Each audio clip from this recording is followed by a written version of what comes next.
Hey guys, Sam here again. So as you can probably tell, we've changed the setup a little bit. So I now have a tripod for my phone to record the videos with. And more importantly, we now can show the screen in the background, the TV, so you can get a better idea of what these films look like. And it requires less editing on my part, so that's pretty fun too. But today, if you couldn't already tell from the TV, we're going to be talking about a Technicolor classic from the Criterion collection, and one of Martin Scorsese's favorite movies.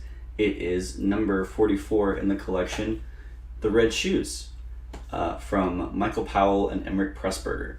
So my history with The Red Shoes is a little different, I guess. I actually don't know quite when I got The Red Shoes. I know that I got it in an early sale, probably the first summer sale after my initial Criterion purchase of 12 Angry Men. And it was probably in a big pack of other stuff I bought. But I remember watching it at the time and thinking that it was just okay. But once I watched the special features from Martin Scorsese, I kind of had a better understanding of why people liked this movie so much and why it was so influential.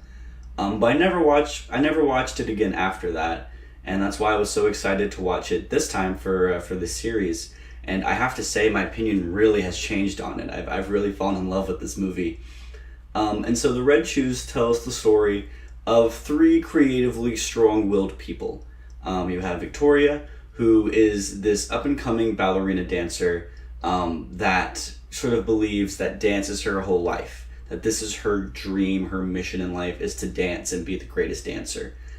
There's also an aspiring composer named Julian, who also has that same drive and love for creative expression.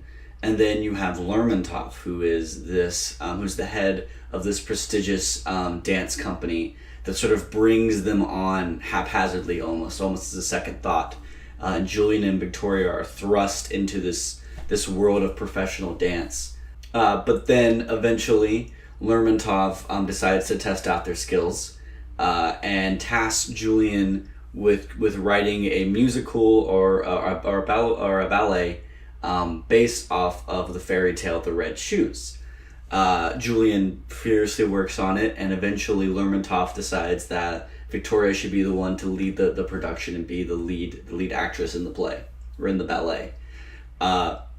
They perform it, and Victoria becomes probably one of the biggest stars at the time. She just becomes huge, and Julian also becomes very famous as well, and they produce these great works for the company. But Julian and Victoria soon fall in love with each other, which creates this tension between them and Lermontov, who has taken this obsessive liking to Victoria, which isn't exactly love, but it's more a desire for control. And so now Victoria has to choose between these two loves of her life. Julian, the man she loves and will have a future with in a traditional life, or Lermontov, who represents dance and this thing she feels she needs to do, this drive just for creative expression.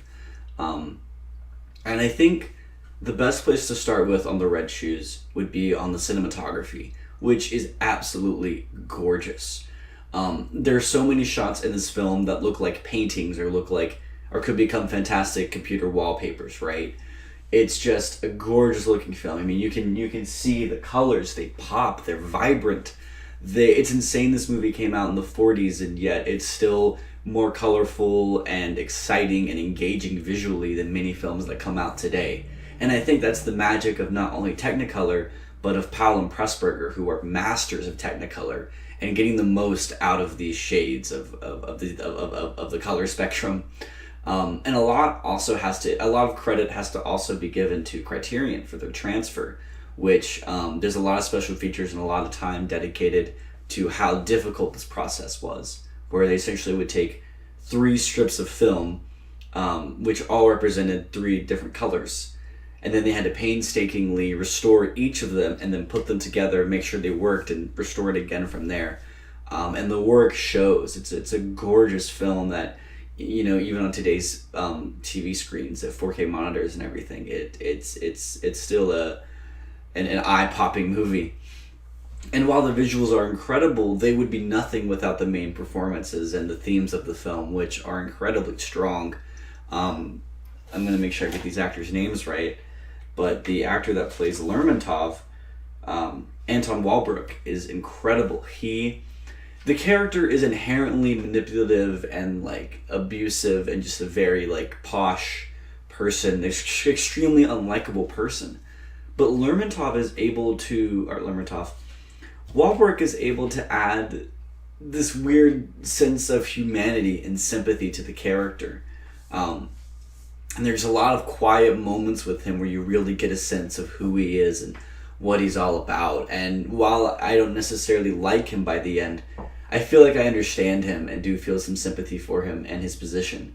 But then you have Victoria, played by Maura Shearer, who is simply incredible. I mean, she was apparently had never acted in a film before, but she was a trained ballerina. And yet she comes in here and just kills it performance-wise. She does such a great job.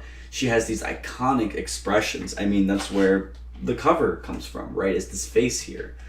It's just so shocking and iconic.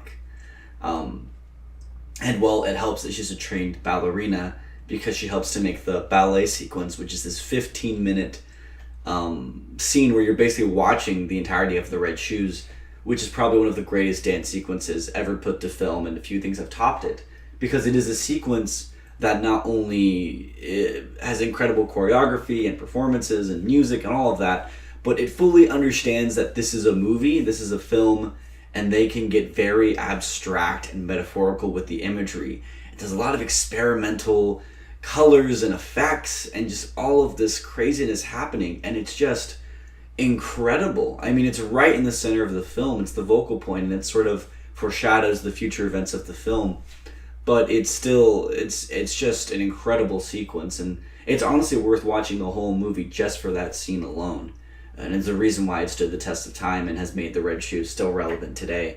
And I think what also helps to make the Red Shoes relevant is the themes of the film, which it's a very fascinating look at the tensions between art and life, especially when your art is your life. Victoria has a great line where Lermontov asks her, "Why do you want to dance?" And she simply responds, "Why do you want to live?" Because for her, that is what life is. That's what living is accomplishing these goals of reaching greatness. And yet she has this man that she loves, this person that she loves. And one thing that works about the film and that aspect of presenting that love and presenting these interests and these obsessions is a lot of it is done visually. There aren't a lot of times where the characters simply say how they feel or simply express themselves through discussion or dialogue. A lot of it comes just from the visual styles, from montages, from the Red Shoes Ballet itself. And because of this, it makes the ending, which is kind of a dark ending, very impactful, because you're already used to the language that when they start bringing in visual motifs from the ballet, from the past film, you get it, you feel it deep within yourself.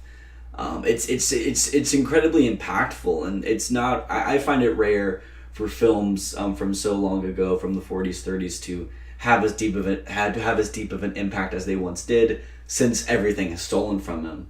But I mean, the Red Shoes still has it, and it's simply incredible. So I would definitely recommend watching the Red Shoes either on the Criterion channel or buying the Criterion edition, which is a very solid edition. So when it comes to the special features, there's a lot of great stuff about the transfer, specifically talking to Martin Scorsese about it, who of course, I could listen to Scorsese talk about anything for hours on end. I mean, that man is just the most soothing, nerdy voice of all time. But they talk about the transfer and how hard that was. They interview Michael Powell's wife, Thelma Schoonmaker Powell. There's a great interview with her about the Red Shoes and about the transfer and about working with Powell. That is really insightful, and she does a great job talking about it. There's an audiobook reading of the Red Shoes fairy tale. There's production design notes. There's all of this great stuff within the disc itself. But then you have the booklet, which is also really great, which has this really good essay from David Ernstein, which does a really good job of discussing the themes and sort of the history of the production and what made this such a special and interesting film. And again, helped me to really appreciate what this movie does and why it is so important. But yeah, I would really recommend The Red Shoes. I mean, from every Michael Powell and Emmerich Pressburger movie I have seen, I'd recommend any other stuff anytime. But this is definitely a special one to pick up. Thank you all so much for watching. Next week, we're going to be talking again about Terry Gilliam and his sort of most well-known film, some might even call it his magnum opus, Brazil. And I can't wait to talk about that because that's been one of my favorite movies, and I've been meaning to rewatch it for a while now. But thank you all for watching. Please subscribe and like this video if you enjoyed it, and hope to see you again soon. Bye-bye.